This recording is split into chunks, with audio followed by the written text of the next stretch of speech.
Donc, bonjour, voilà, aujourd'hui nous allons aborder la deuxième séance du cours de la deuxième année de cours sur le rural, celui sur désir de campagne, de nouvelles façons de vivre et de travailler en milieu rural. Alors, cette fois, on va parler de relance, de redécouverte de ressources des territoires ruraux, notamment autour de ce qu'on a appelé dans les années 90 produits de terroir, aujourd'hui qu'on appelle plutôt produits locaux ou biodiversité, donc avec des noms, des appellations différentes suivant les époques. Alors pourquoi ce thème? Parce qu'il n'était pas finalement annoncé aussi explicitement dans le programme. Bien parce que c'est la suite tout d'abord de la première séance sur l'agriculture, le renouvellement de l'agriculture et les questions autour du renouvellement de l'agriculture. J'ai été passée très vite sur la fin. Et puis, ça me permet aussi de revenir sur certains points abordés l'année dernière autour du patrimoine en particulier. Donc, voilà, vous allez voir. Et puis, c'est bien ces relances, c'est bien une façon aussi de travailler, de faire venir dans l'espace rural. Donc, c'est tout à fait dans ce désir de campagne. D'ailleurs, des ouvrages d'ethnologues publiés en 2000 sur le patrimoine rural avaient intitulé leur numéro spécial « Campagne de tous nos désirs ». Voilà, donc aujourd'hui, on l'a tourné un petit peu autrement. Donc je vais l'aborder en 4 temps. Je vais commencer par les relances fromagères, produits de terroir par excellence, c'est un point d'interrogation. Je vous expliquerai pourquoi. Le fromage, c'est mon précaré de chercheur, on va dire. Donc c'est un retour après des années sur voilà, un sujet qui était le cœur de ma thèse. Et puis ensuite, on verra comment, y compris dans l'autre produit de terroir par excellence, la vigne, aujourd'hui, on a un renouveau de ce qu'on appelle les petits vignobles, ou des vignobles locaux, avec toute des formes de relance, là aussi, qu'on n'imaginait pas, et en dehors des grandes appellations, des grands vins connus dans le monde entier. Et ça va nous permettre aussi de regarder des parcours de nouveaux viticulteurs, donc aussi nouveaux agriculteurs, que je n'avais pas pu détailler la dernière fois. Et puis, aujourd'hui, mais pas seulement aujourd'hui d'ailleurs, parmi ces produits locaux et ces relances, on va dire, il y a la question de la biodiversité domestique et qui constitue aujourd'hui une ressource pour les territoires ruraux et une ressource en lien très connectée aussi avec la vie. Et puis, je vous mettrai une conclusion rapide ensuite. Alors, relance, redécouverte de ressources des territoires ruraux. Le terme de relance, c'était un terme qui était, on a même parlé de relanciologie chez les ethnologues dans les années 90-2000, parce qu'il y a eu beaucoup de travaux sur les relances à la fois de produits alimentaires, mais aussi de filières artisanales, donc qu'on a étudié. Alors aujourd'hui, on ne parle plus tellement de relance, mais je dirais redécouverte ou évolution. Et je vais vous expliquer un peu tout ça. Alors, d'où je parle? Tout d'abord, c'est mes travaux de recherche. J'ai travaillé sur les relances avant même ma thèse, sur des relances fromagères, et ensuite considéré d'autres produits. Donc, je vous donnerai un peu aussi un temps long. C'est aussi tous les travaux de notre laboratoire d'études rurales sur les produits de terroir. C'est un axe dans le produit de terroir alimentation qui se maintient dans notre labo depuis sa création en 2003. Et puis des thèses sur le vin, dont celle-là par exemple sur une renaissance d'un vignoble qui a fait l'objet d'une publication, donc Vitis Vienna, donc par Florian Marcelin. mais aussi des travaux de Pierre Le Gall sur les AOC fromagères auvergnates. Donc je vais pas citer tous les doctorants qui ont travaillé au laboratoire, mais c'est aussi des démarches collectives. Et puis sur le vin, aussi une publication, si vous voulez avoir plus de données sur la relance de ces dits petits vignobles, par exemple, vignobles renaissants. Il y a eu une thèse aussi qui a été soutenue à Nanterre sur ces questions, et donc un certain nombre de travaux qui ont été réunis dans un numéro de la revue Pour, qui s'appelle Vin, vignes et vignerons, quelle transition. Et ça nous montre aussi l'évolution des exploitations vitivinicoles, donc en lien aussi avec cette évolution de l'agriculture. C'est disponible sur Cairn. Voilà. Et puis, dans notre laboratoire, nous avons eu, il y a déjà un certain nombre d'années, plusieurs contrats sur la biodiversité domestique. Donc, la biodiversité domestique, j'en avais parlé, je crois, avec les jardins. C'est les races animales et les variétés végétales qui ont été sélectionnées par les hommes, donc les semences, les légumes, les arbres fruitiers, et on peut même parler aussi des cépages, pour la vigne. Et puis, la biodiversité domestique, je l'ai aussi abordée avec des travaux sur l'élevage urbain. Je vous expliquerai tout à l'heure pourquoi. Donc, biodiversité, c'est aussi au cœur de contrats que nous avons au laboratoire sur les jardins, vergers, petits élevages en milieu rural que je vous avais présenté l'année dernière. Et puis, bien sûr, de nombreux travaux d'étudiants et des terrains partenariaux, des recherches-actions. Et voilà, c'est tout frais. Justement, c'était encore dans mon cahier, des rencontres du patrimoine alimentaire alpin qui ont eu lieu hier et avant-hier dans les Bauges, autour et qui présentaient aussi tous ces produits et l'attachement que les communautés rurales peuvent avoir à ces produits, les enjeux que ça représente aussi en termes social et économiques, et enfin social, économique, mais et patrimonial, bien entendu. Alors, les relances fromagères. Alors, les relances fromagères, on commence à parler de relance, ou en tout cas de résistance, déjà presque dans l'entre-deux-guerres, mais je ne vais pas revenir jusqu'à l'entre-deux-guerres, je renverrai à des travaux que j'ai pu écrire sur ce sujet, mais plutôt des relances et résistances qu'on commence à avoir au moment de la standardisation et de la modernisation agricole qui s'impose au lendemain de la Seconde Guerre mondiale, comme je pense je l'avais un peu évoqué la dernière fois, donc avec l'émergence de spécialisation des exploitations agricoles, spécialisation des régions, et puis volonté de moderniser, et dans le cadre notamment du lait, de la production laitière et de la production fromagère, eh bien, le fait d'avoir des exploitations laitières, beaucoup plus d'exploitations laitières bien modernisées, avec une grande quantité de lait de l'Ouest, en particulier en Bretagne, Pays de Loire, et des usines fromagères qui vont s'y installer au détriment aussi de territoires de montagne ou d'autres types de production. Donc on est dans ces périodes de standardisation, je vais être vraiment hyper schématique, hein. C'est aussi la période où il s'agit de produire des aliments qui peuvent être consommés partout en France. Donc on n'est plus dans la valorisation du goût local et de la communauté du rural avec la petite ville à côté, hein, sur des fromages très forts ou très typés par exemple.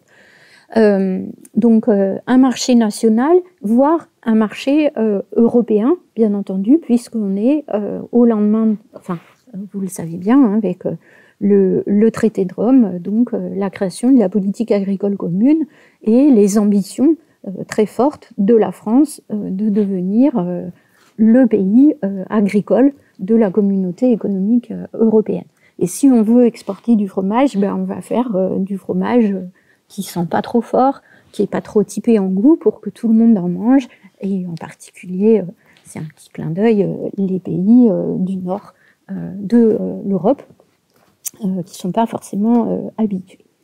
Alors, face à ça, on a malgré tout des résistances pour maintenir ce qu'on appellera après des produits de terroir, hein, des fromages typiques en lien avec des savoir-faire, les conditions de vie dans des régions rurales particulières, et ça notamment finalement dès 1950, hein, même la fin des années 1949, il y a des études réalisées par le Commissariat général au plan sur le devenir de certaines zones de montagne. Et je pense notamment, par exemple, j'ai mis le nom de Pierre Martelot, sur les Vosges et le recul des Hauts-de-Chaume dans les Vosges. Donc c'est surtout aussi les Vosges, pardon.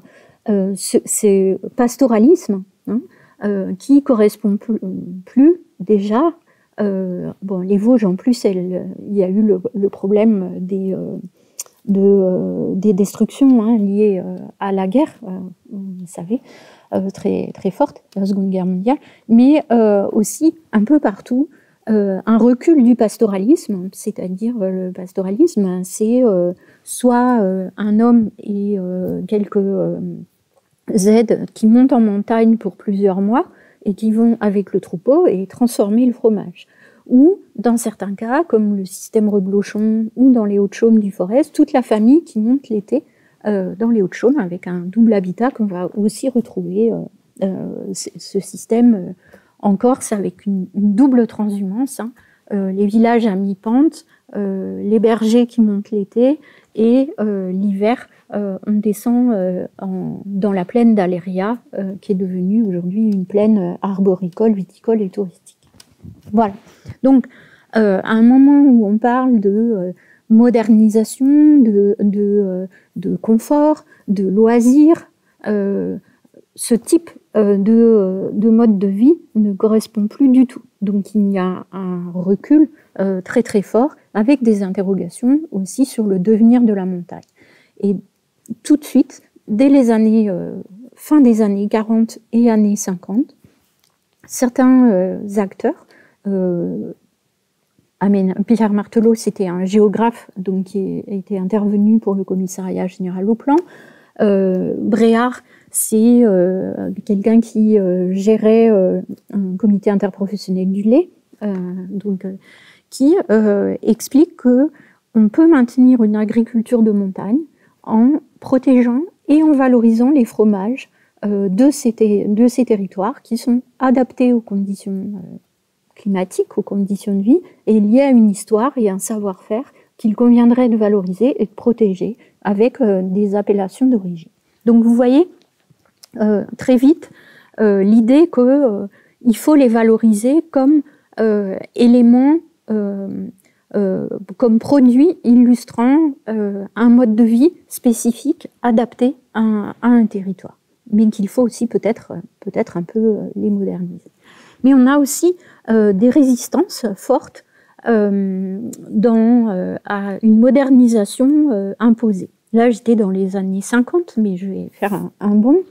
J'ai expliqué l'explosion de la production laitière en Bretagne et des industriels fromagers qui vont s'installer en Bretagne comme pour faire de l'emmental, qu'on sait désormais produire en procédé continu, avec moins de temps d'affinage, moins de croûte d'affinage, etc. Donc beaucoup plus rentable, et avec une collecte laitière beaucoup plus rentable à faire en région de plaine, avec une forte densité d'élevage, produisant beaucoup, alors qu'en montagne, il est difficile de collecter l'hiver et on fait beaucoup de routes pour collecter pas beaucoup de lait. Donc les industriels vont aller faire ces fromages de montagne aussi dans l'ouest. Je pourrais vous montrer une autre fois des cartes que j'ai pu faire où on voit le basculement de la production fromagère de l'est à l'ouest. De fait, pour essayer, on parle donc, l'État, hein, le ministère de l'Agriculture, va prôner une modernisation aussi de la production en montagne. Voilà. Et en créant des grandes centrales. Enfin, l'idée, c'est tout un plan pour créer des grandes centrales, etc., etc. Et notamment, il y a ce qu'on a appelé un plan comté, où on voulait créer des grandes centrales de comté, hein, où on pourrait mécaniser, etc. Le plan, je crois que ça date des années 1972. Et en fait, on a eu des résistances très fortes. Le plan comté, il n'a jamais marché, puisque, vous savez, tout le monde maintenant donne comme modèle la fruitière villageoise, la Montbéliarde, et des contraintes de production, etc.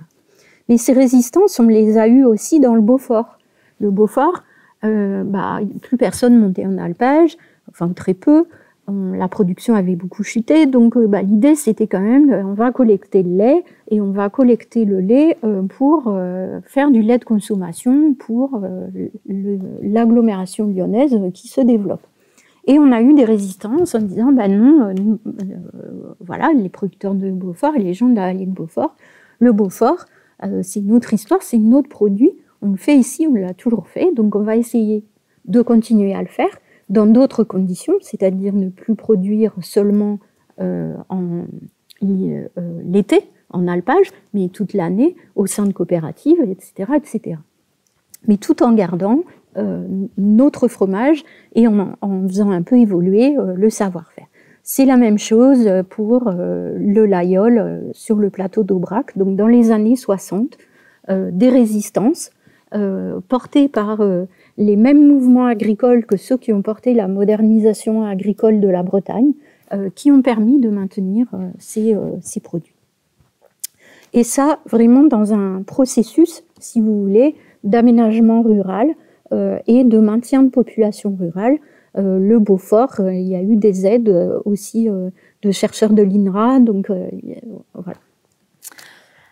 Et puis, il y a aussi la production caprine, parce que les chèvres ne sont pas sélectionnées comme sont sélectionnées les vaches, et on fait des fromages de chèvre à partir de lait de vache depuis la fin du 19e siècle, mais là, ça commence à se diffuser, et les coopératives de Poitou-Charentes commencent aussi à produire des fromages de chèvre avec des formes Sainte-Maure. Vous voyez, par exemple, aux grandes dames des producteurs de Sainte-Maure de la vallée de la Loire.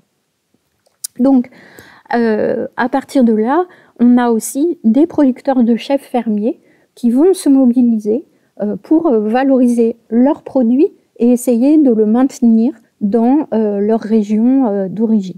On pense par exemple à... c'est lié aussi à toute l'histoire de l'organisation de l'interprofession caprine, avec un journal qu'on connaît encore aujourd'hui qui s'appelle La Chèvre, qui a été porté par ces producteurs. Et puis dans d'autres régions, comme dans le Sancerrois, on se dit, nous, on n'est pas une grande terre à blé, on n'est pas une grande terre où on va faire de la production laitière en vache, etc. Mais on a des chèvres, et puis on a du vin. Et donc on a toute une organisation aussi, et une valorisation dans les années 60 dans le Sancerrois, c'est le Crottin de Chavignol, donc de ces producteurs avec des affineurs, en lien avec des crémiers parisiens, pour maintenir ces productions et les valoriser. Alors, je vous ai mis le coulommier, c'était peut-être pas le bon moment de parler du coulommier, mais voilà, je suis briarde, donc voilà. Ces résistances aussi, valorisation des fromages, elles sont aussi portées par des villes qui portent le nom d'un fromage. Donc vous voyez, la foire au fromage, dès 1970, on n'est pas dans la grande vague produits de terroir des années 80-90. À Meaux, il y a aussi un concours de brie de Meaux, par exemple. Donc, on se mobilise. J'avais travaillé sur le maroilles dans le Nord aussi, à des concours autour du fromage de maroilles, portés par les villes, enfin, ou les collectivités territoriales et des associations. Et puis, dans ces acteurs, il y a aussi les crémiers fromagers qui, à partir de 1970, voient leur métier considérablement évoluer.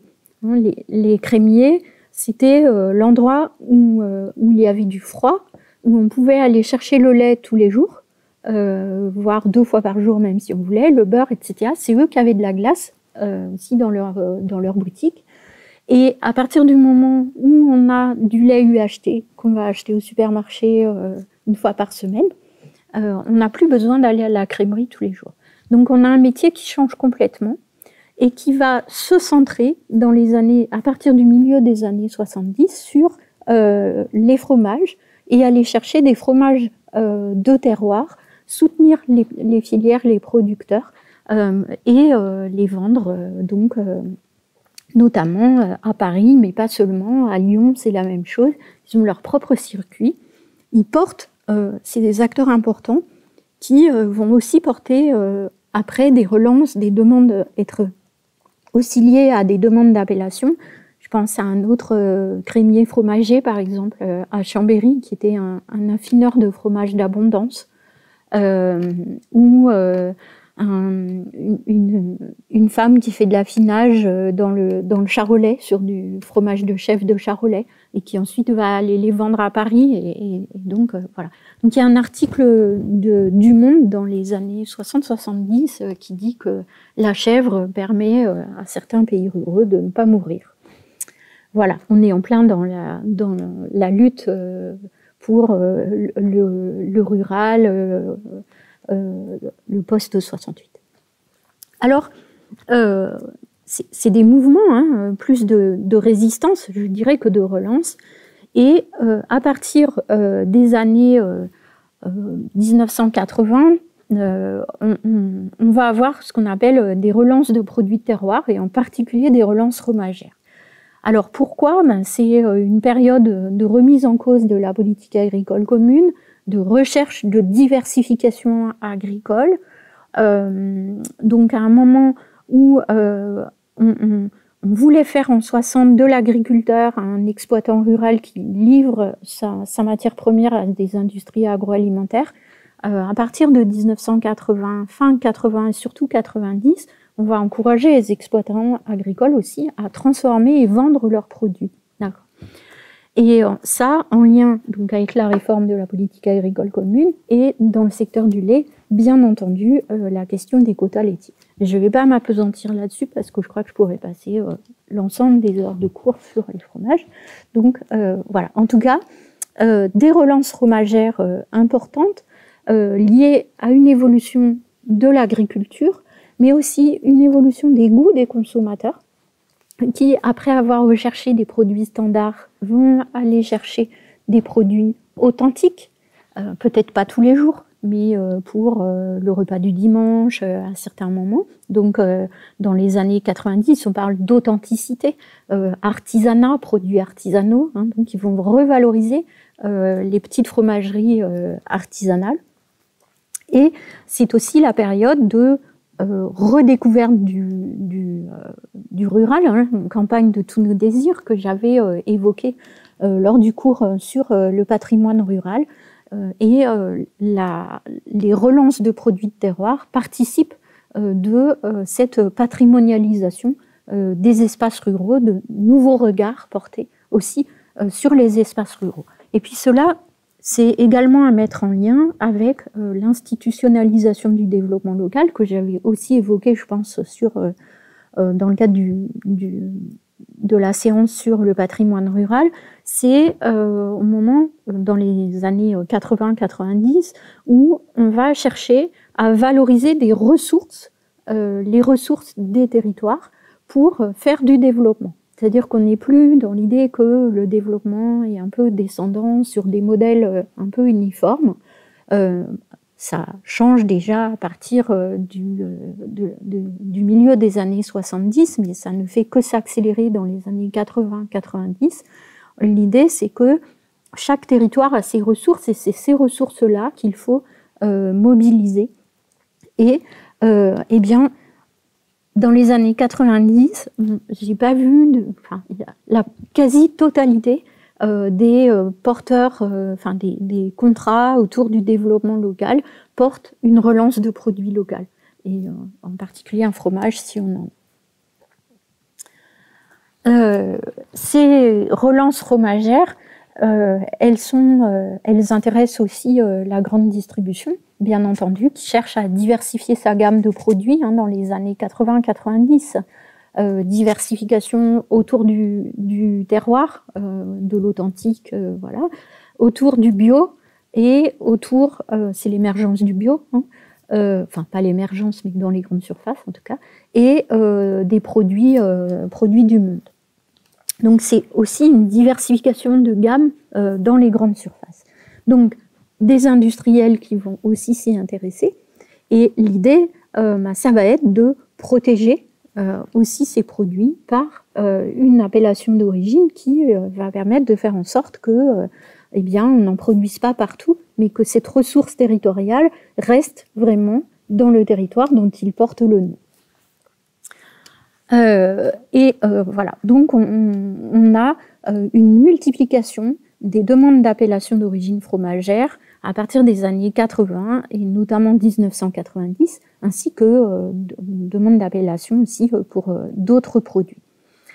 Et ce qui est intéressant, c'est que ce modèle, cette appellation d'origine sur les produits agroalimentaires, le vin, mais aussi beaucoup les fromages, va être aussi montré comme un modèle de système productif localisé, donc non délocalisable par la DATAR, qui a créé aussi une procédure, les SPL, donc de système productif localisé au début des années 2000, valorisant les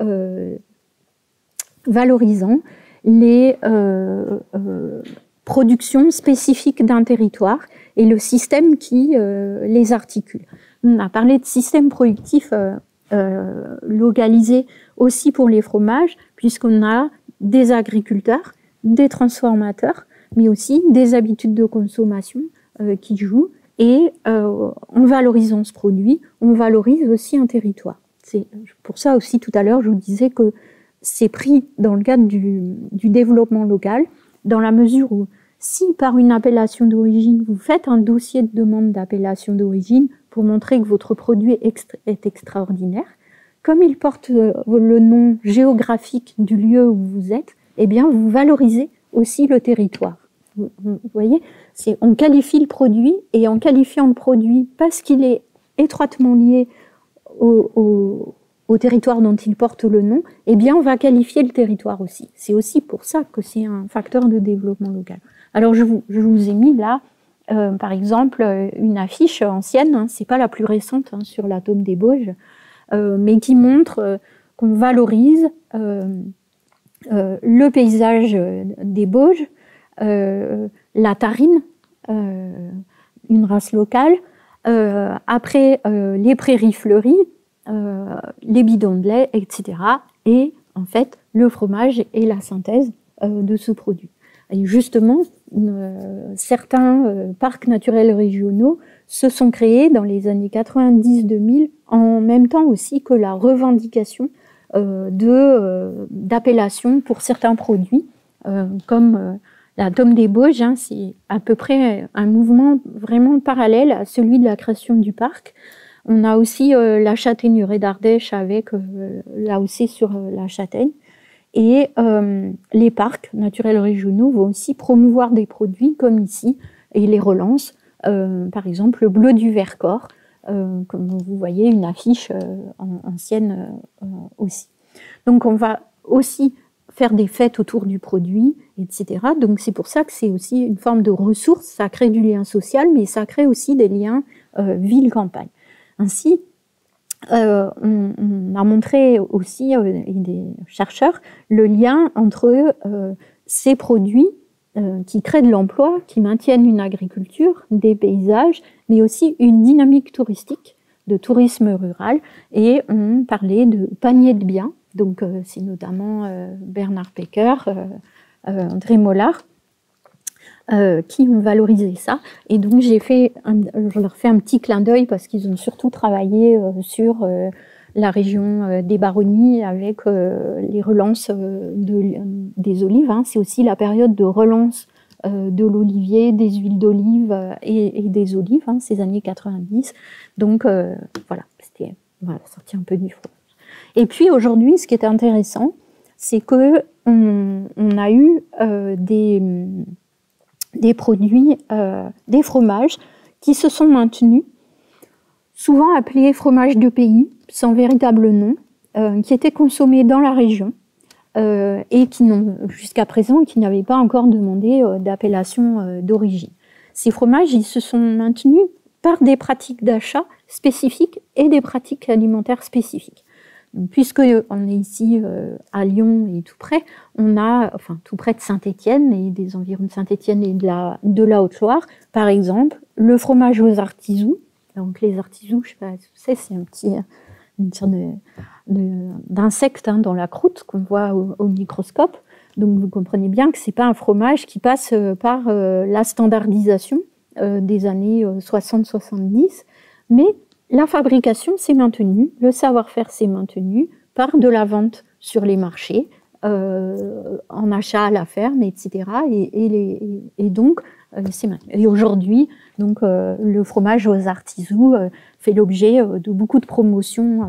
Il est vraiment mis en avant sur le marché du Puy-en-Velay, par exemple. Le Puy-en-Velay, il y a vraiment beaucoup de touristes parce que chemin de Compostelle l'été.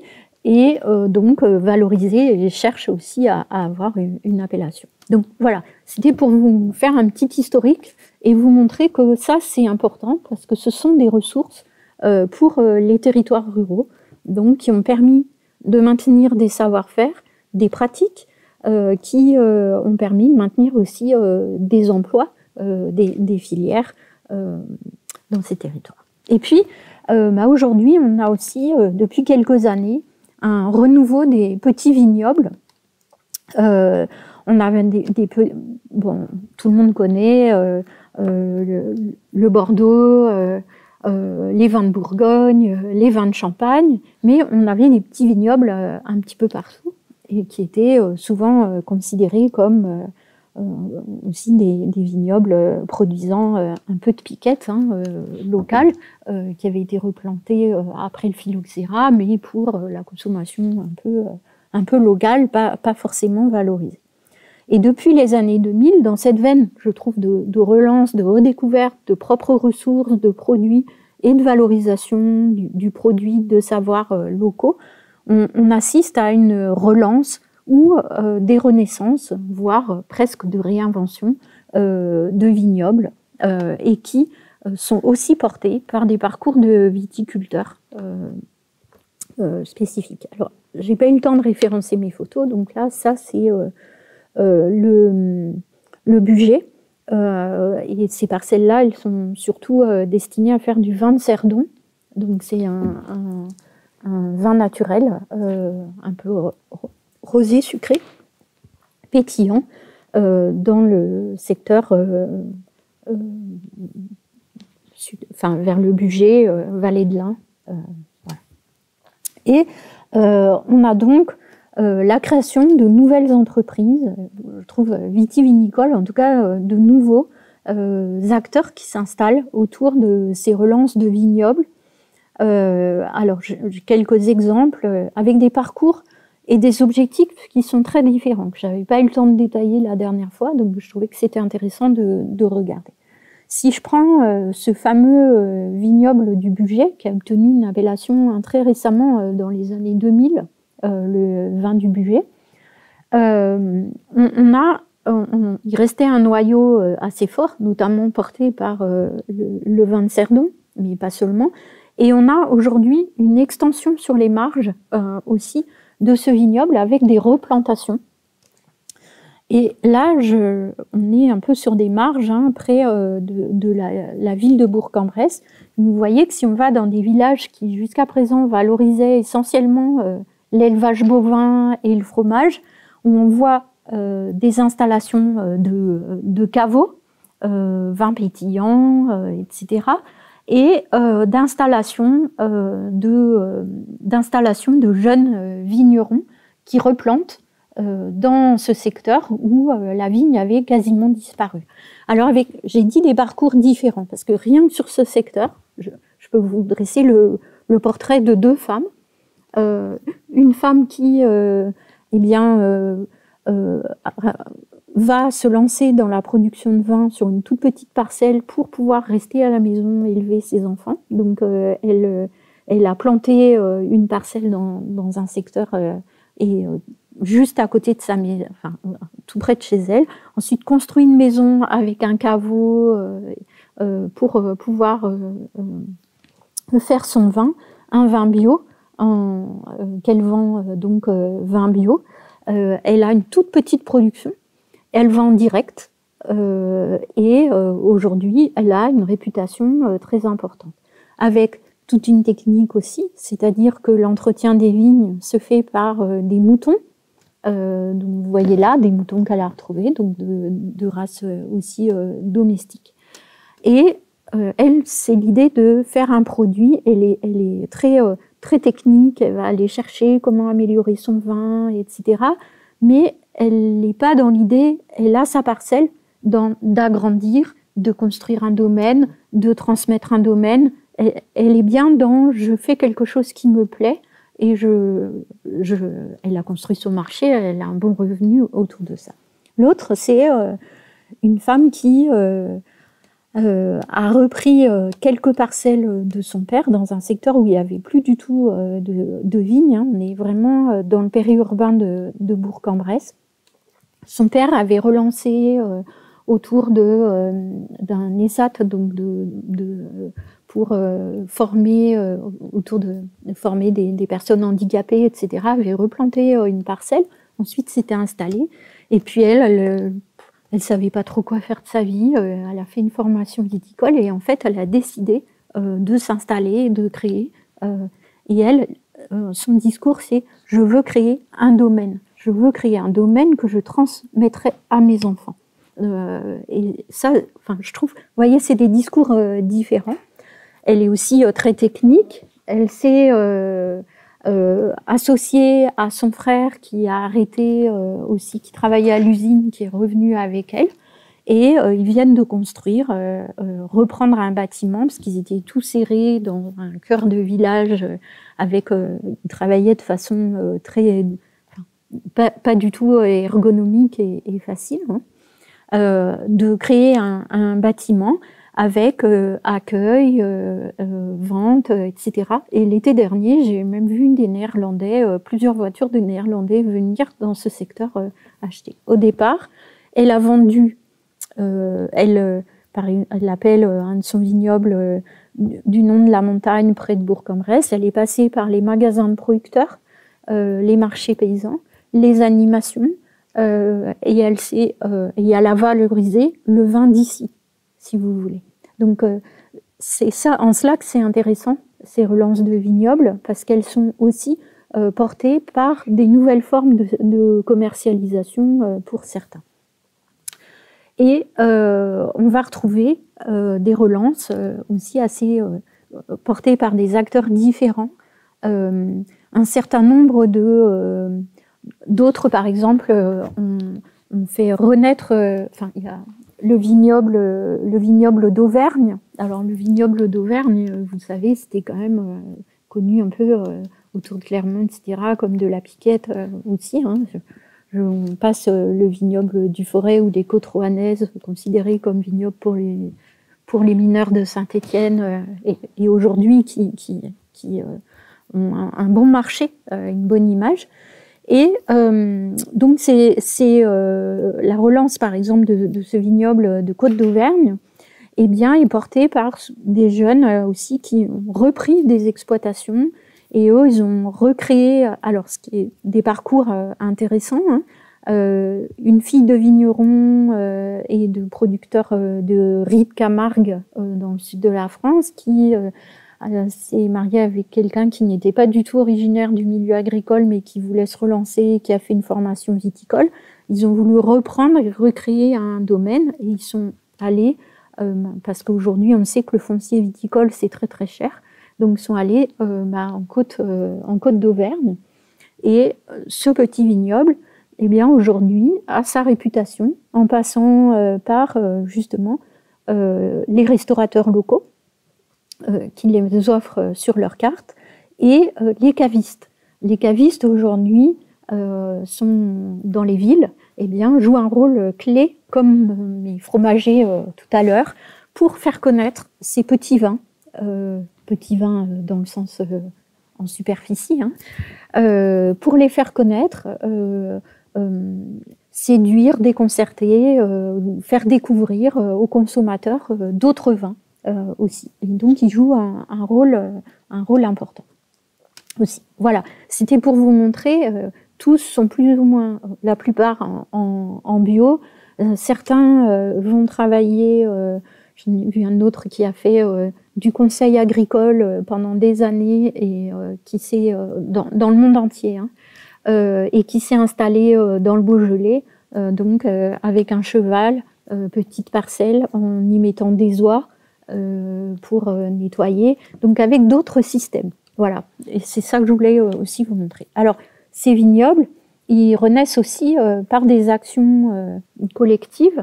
Là, on a le fameux Vitis Vienna, ou vin de Vienne et vin de Sessuel, où là, on a des viticulteurs des côtes-rôties, des viticulteurs de la vallée du Rhône côté ouest, qui vont aller reconquérir des terrains et replanter de la vigne à l'est du Rhône, à un endroit ensoleillé. On a retravaillé les sols, fait des recherches historiques, montré que à l'époque des Romains, il y avait du vignoble, qu'il était réputé, etc. Et quand vous prenez l'autoroute, il y a 10 ans, allez, 20 ans, enfin 10 ans en arrière, 10-15 ans, on ne voyait pas de vigne sur ce côté. Aujourd'hui, vous voyez une totale reconquête du paysage, hein, avec des formes de terrasses, etc., qui est liée à cette relance ou réinvention d'un vignoble qui existait. Et puis, c'est porté aussi par, dans d'autres cas, de véritables projets de territoire. Donc, si ce vin vous intéresse, hein, donc vous pouvez lire ce livre, porté par exemple, dans la vallée du Gier. Donc, la vallée du Gier, c'est une vallée industrielle, périurbain de Saint-Étienne. Et l'idée, c'était aussi de changer l'image et de faire une reconquête agricole de cette vallée. Et il y avait un vignoble dans cette vallée. Et donc, depuis quelques années, il y a eu l'idée de faire une reconquête foncière, y compris portée par des collectivités territoriales, des associations, installer un viticulteur pour faire une relance de ce vignoble des coteaux du Gier. Donc plusieurs se sont installés. Aujourd'hui, il y en a qui sont dans les guides, dans l'historique, si vous voulez. Ils vendent son vin aujourd'hui dans des guides très très renommés. Et en même temps, ils ont essayé de retrouver des cépages locaux. Donc ils ont commencé par travailler dans l'idée de collectifs ou citoyens, habitants, circuits locaux, ventes directes, etc. Et aujourd'hui, ils passent dans les grands guides de vin, travaillent avec quelqu'un qui leur a fait des étiquettes superbes et trouvé des noms, je crois que c'est pluie d'étoiles, etc. pour leur cuvée. Donc vraiment tout un travail aussi autour de ce vignoble. Et puis un autre exemple, par exemple une association d'insertion, Solidart, qui est portée par un artiste qui a travaillé avec, fait un projet artistique dans la vallée de la Maurienne sur plusieurs années, mais je ne vais pas vous détailler, sinon je vois qu'il ne me reste plus beaucoup de temps. Et qui, une fois ce projet qui est porté pendant plusieurs années arrêté, a cherché un autre objet en lien avec l'histoire locale, l'histoire de la vallée, pour conforter son entreprise d'insertion, puisqu'il avait il employait 25 personnes en insertion et 5 formateurs. Donc c'est pour vous dire, hein, on est bien travaillé dans le rural, c'est pas rien tout ça en termes d'emploi. Et du coup, à penser en lien, parce qu'il y a aussi un conservatoire de cépages rares à Montmélian autour et tout un travail en Savoie sur la relance des vignobles de Savoie, à épierrer une parcelle comme ça et planter un vignoble avec son entreprise. Et je crois que la première récolte, c'était 2010. Donc aujourd'hui, ils arrivent à sortir un certain nombre de bouteilles. Ils ont été aussi cotés, il nous a dit, je l'ai entendu hier, 5 sur 5 à un moment donné dans un guide viticole, et cherchent aujourd'hui à installer, à diffuser pour que d'autres, des jeunes s'installent pour conforter cette relance viticole.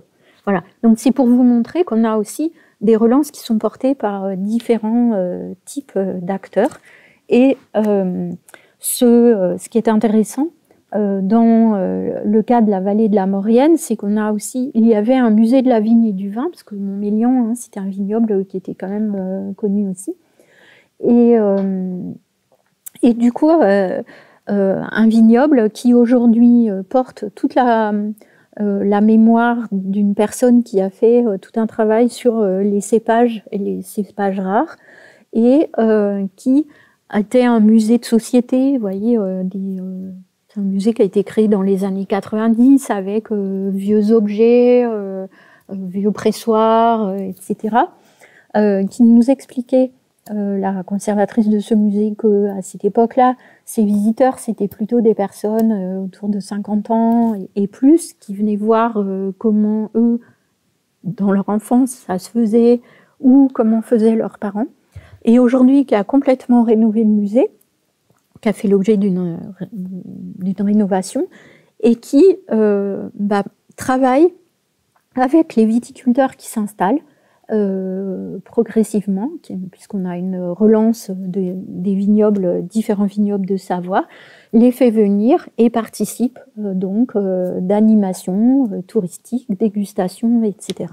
Et j'ai trouvé que sa formule était vraiment intéressante pour faire le pont avec le patrimoine, c'est que on continue à s'appuyer sur le passé, mais on est aussi ambassadeur du présent. Et ambassadeur du présent et de ces relances et de ces évolutions. Alors, j'ai 10 minutes pour mon dernier volet, donc je vais être rapide et puis éventuellement, une autre fois, je pourrai reprendre. On a aussi j'ai parlé de relance de produits, hein, d'une certaine façon, mais on a aussi des relances de races animales et de biodiversité domestique. Ce qu'on appelle aujourd'hui biodiversité domestique et qu'on appelait dans les années 70-80 plutôt patrimoine génétique. Donc on a eu une perte, c'est un peu comme les fromages, hein, une perte de la diversité ou les vignobles, notamment à partir avec la modernisation de l'agriculture. On a sélectionné certaines vaches, certaines races animales pour leur qualité, une qualité. Où on fait de la viande, où on fait de la laine, où on fait du lait, mais pas plusieurs qualités. Et sélectionner aussi des semences, des variétés qui ont quasi disparu des circuits marchands et de l'agriculture, et se sont souvent maintenus par des amateurs et dans les jardins, comme je l'avais évoqué. Mais il y a eu aussi une réflexion assez tôt, dès les années 70 en particulier, autour des premiers parcs naturels régionaux et des écomusées, qui vont créer les premiers conservatoires de races, et commencer à repérer notamment les variétés locales d'espèces fruitières pour ensuite relancer des produits de terroir comme le cidre dans les parcs normands et les parcs aussi en Bretagne.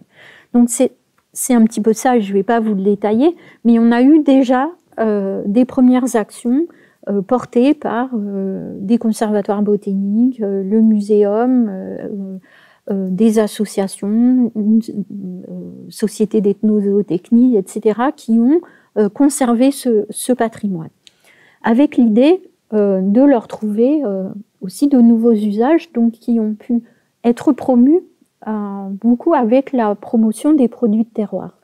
Là, je voulais vous montrer un verger conservatoire. C'est le verger conservatoire du musée du Revermont, qui a été construit dans les années 80 autour d'un musée de société. Donc il y a un verger et tout un jardin aussi. Et aujourd'hui, c'est devenu un lieu de ressources pour réinstaller des maraîchers, reconstituer des filières. J'avais évoqué en 2 minutes, je pense la dernière fois, voire 1 minute, par exemple la relance du piment de Bresse. Donc c'était là aussi, on a un conservatoire qui a permis de le relancer. Donc il me reste 1 minute. Alors, je vais faire un petit zoom sur les races, sur ces relances, et vous montrer quelques questionnements. Ici, on a la Vosgienne, d'accord ?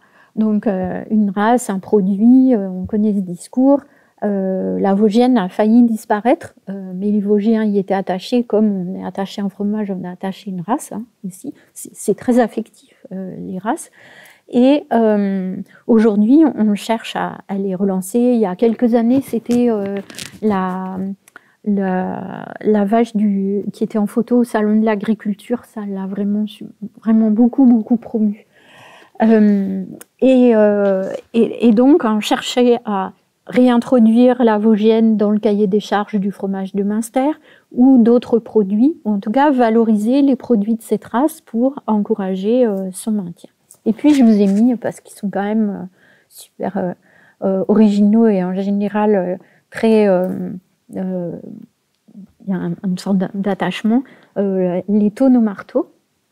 Donc c'est une race de moutons, pareil, des villages Thônes, Marteau, et un bout aussi de la vallée de la Maurienne, vers Albertville, Ugine, etc. C'est un mouton, alors comme disent les éleveurs, il fait ni du lait, ni de la viande, ni vraiment de la laine. Donc voilà, donc plus personne l'a élevé. Mais eux, ils ont continué à les élever par attachement aussi.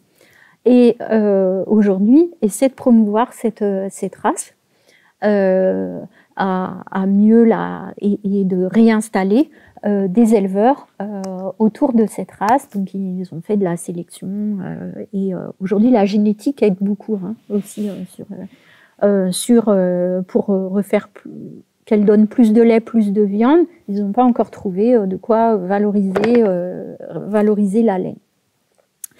Mais on est aussi dans les relances des formes d'installation, d'éleveurs qui vont s'installer avec ces moutons rustiques, qui vont pouvoir aller dans les alpages, etc. Donc avec des systèmes d'exploitation aussi spécifiques. Et puis je vous ai mis par exemple une autre exploitation. Donc ça c'est une valorisation, on va dire, locale, et dans les Vosges aussi, la Vosgienne. Et puis aujourd'hui, ces races domestiques, on commence à les installer, elles sont support d'installation ailleurs que dans leur berceau d'origine. Voilà.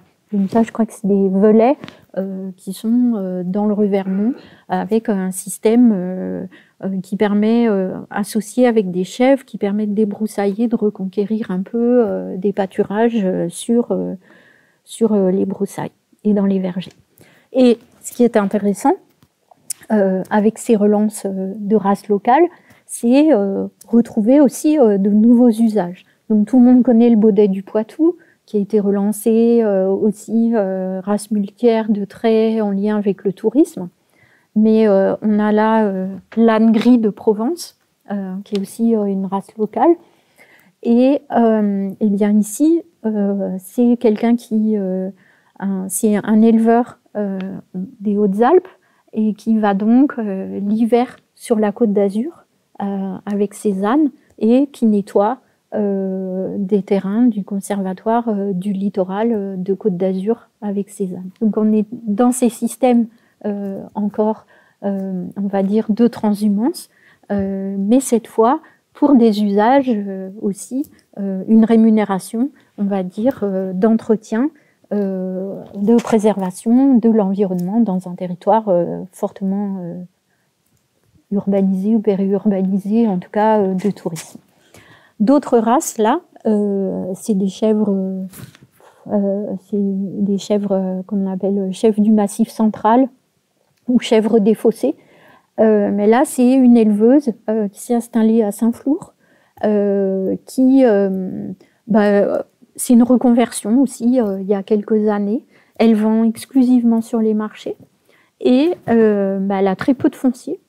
Donc là, par exemple, elle pâture sur des terrains à proximité, au bord de Saint-Flour. Là, je crois que c'est la piscine, qui sont en prêt précaire par les collectivités territoriales. Donc ces animaux, ils sont rustiques, mais ils sont originaux. Elle les valorise aussi par ces races en vendant aussi ses produits. Et puis, ces races locales, eh bien, elles sont une ressource. On les a relancées, surtout dans les années, on va dire, aussi 80, pour entretenir des territoires, des espaces naturels en milieu rural. Je pense par exemple à la relance du mouton boulonnais qui a été fait sur donc le Boulonnais. On a des falaises, des sites classés, et pour qu'ils ne s'enfrichent pas, il faut qu'ils soient entretenus par des animaux. Donc on a mis du coup une race qui était adaptée, la race boulonnaise, et la race, elle a pu être relancée par l'entretien de ce paysage en lien avec le centre de ressources génétiques et le parc du Boulonnais dans le Nord. Et aujourd'hui, ce qui est intéressant, c'est que ces races-là, on les retrouve aussi pour l'entretien des espaces urbains. Et je vous ai mis la fameuse tonne et marteau. Ici, la photo n'est pas très belle parce que je n'avais pas mon appareil, mais juste mon téléphone, sur le campus de Nanterre, un jour où je suis allée faire une soutenance. Donc, c'est la tonne et marteau ici. Donc là, elles étaient tondues, les poils sont un peu moins longs. Donc, sur du pastoralisme urbain porté par une association. Et à côté, vous avez aujourd'hui des entreprises d'espaces verts qui ont des troupeaux pour entretenir les espaces verts urbains en lien avec les collectivités territoriales. Donc ici, par exemple, c'est un mouton Soay, donc c'est une race écossaise qui est dans Bourg-en-Bresse. On en a beaucoup aussi dans la région lyonnaise. Et là, je vous ai mis des jeunes qui se sont installés en créant une association. Beaucoup de gens connaissent ici à Lyon, c'est la bergerie, je crois que c'est la bergerie lyonnaise, le nom m'échappe pour l'instant.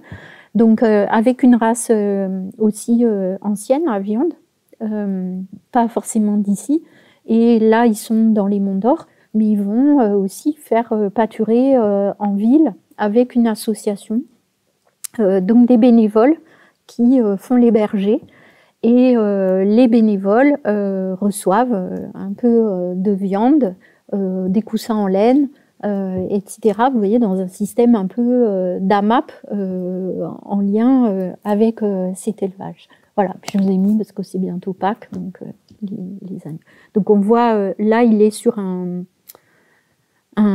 terrain lié à une